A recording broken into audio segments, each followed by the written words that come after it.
Assalamualaikum warahmatullahi wabarakatuh. Baiklah, di sini saya akan memaparkan hasil perkuliahan minggu lalu, yaitu di asrama haji, mengenai mata kuliah manajemen transportasi. Nah, pada tahun ini Bengkulu untuk jamaah hajinya masuk gelombang kedua. Yang sebelumnya itu Bengkulu termasuk gelombang 1.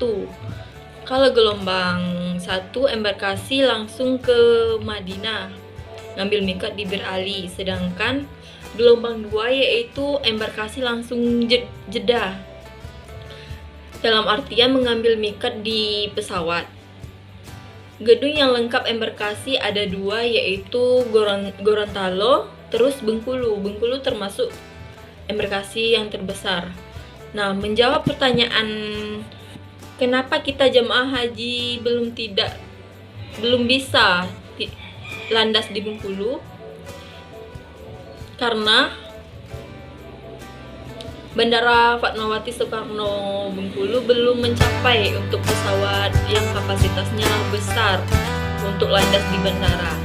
Bisa kita lihat dari aspalnya yang belum memungkinkan sama sekali.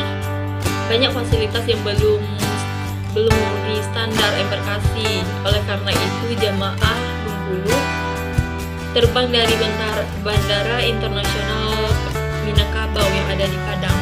Nah, satu kloter diurus oleh ketua kloter, pembimbing ibadah, dan dokter, para medis PhD. Untuk kloter pertama itu daerah Bengkulu, Lebong, dan Benteng. Dan orang daerah yang akan mengurus hingga sampai di asrama haji. Untuk kloter pertama yaitu tanggal 10, yaitu di jam 10.00. Para jamaah akan dikumpulkan di aula kedatangan.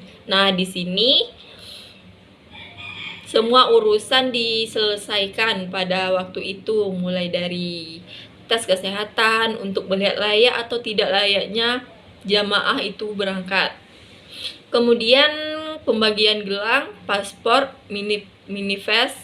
Kemudian selesai jamaah diistirahatkan di kamar yang sudah disiapkan di asrama haji sesuai nomor kamar dan per kelompok. Nah, kalau di sini tidak boleh ya pasangan suami istri itu satu kamar, karena itu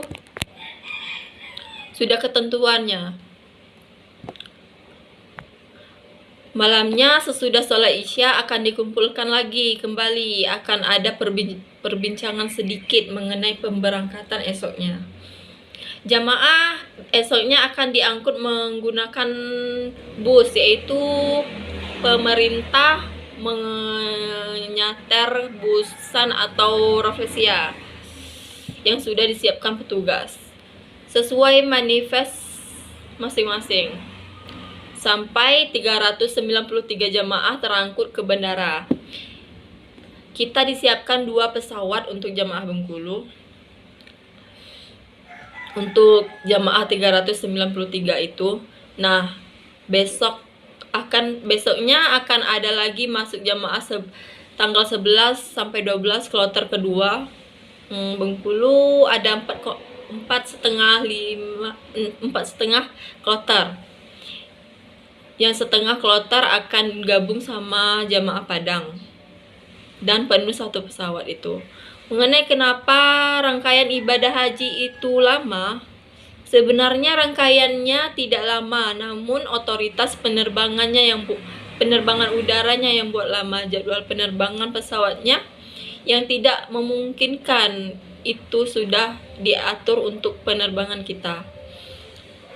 Kemudian untuk jamaah haji yang meninggal di Mekah tidak dipulangkan karena biaya untuk dipulangkan di tanah air itu sangat mahal. Ada orang-orang tertentu saja yang bisa dipulangkan, seperti presiden dan petinggi-petinggi lainnya. Terus menjawab pertanyaan mengenai jamaah yang sering ketinggalan bis di Mekah dan Madinah. Itu jangan pusing, karena di sana bisnya terus narik penumpang 24 jam nonstop. Namanya itu bis salawat. Ini sehingga jika ketinggalan bis, maka bisa naik bis selanjutnya. Kemudian mengenai orang yang meninggal di sana akan disafari badalkan oleh petugas. Syaratnya orang yang mensafari badalkan itu sudah haji, maka hajinya sah.